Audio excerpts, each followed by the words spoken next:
Welcome to today's Farm Life. I'm Doug Cunningham.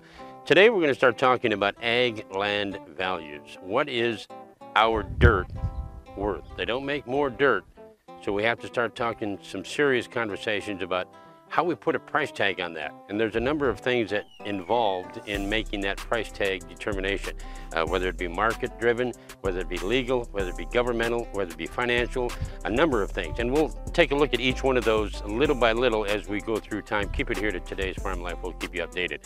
Today, we're going to start with financial, how we get a financial picture of what our dirt is worth. Had a chance to talk with Caleb Clements, Business Development Officer at the BankWest office in Tripp, and he starts our conversation financially of what ag land value means. So first, we'd want to take a look at what was your planned use, for that land. Are we going to be grazing it, farming it? What kind of crops can we raise on it? What's the production history of it? And then from there, really look and see how it fits into your overall financial position, and just see how that would kind of fit with your operation.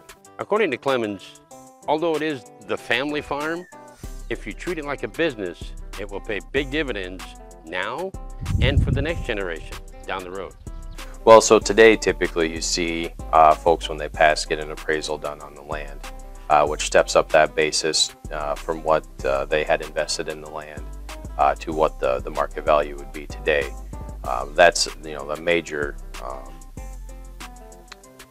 that's works out very well for that next generation to be able to utilize that new market value going forward, whether they plan to keep the land and pass it on to their next generation or sell it.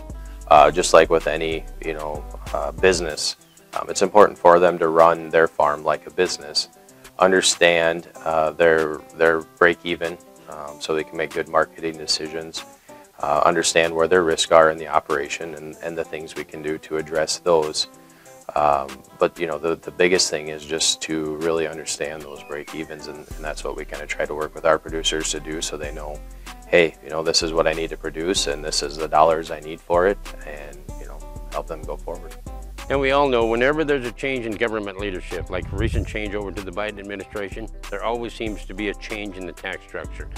Small changes on the federal level could mean big impact for us. We need to be aware of that. So there is some talk out there, of folks currently owning land, and if this proposed tax changes goes through, eliminates their step up in basis at the time of their passing, or the inheritance tax exemption amount comes down, there is some concerns with how they're going to pass that on to the next generation, and how that generation is going to be able to afford the tax liability that'll come with that. Right now there's talk from both sides of the table, though, on trying to get an exemption in there for farmers. For the young guys coming in, there's opportunity for them. It is a little tough to get going, but you go to a marketing meeting and you look around the room. I mean, the bulk of the producers' average age is 50 to 60 years old now, and they're not going to be able to do it forever. And so I think there is an opportunity for some young guys, if they want to get started, to start finding a way to get out there and start. Ag land value, exactly what does that mean? Well, it depends on who you talk to. Financial, market driven, there's legal, there's governmental, there's different aspects. And we'll look at them all right here at Today's Farm Life. Keep it here to Today's Farm Life, and we'll hopefully bring you some information that you can use as you move forward in your operation. Remember, feel good about what you do today, because what you do today is very important. Until next time, I'm Doug Cunningham.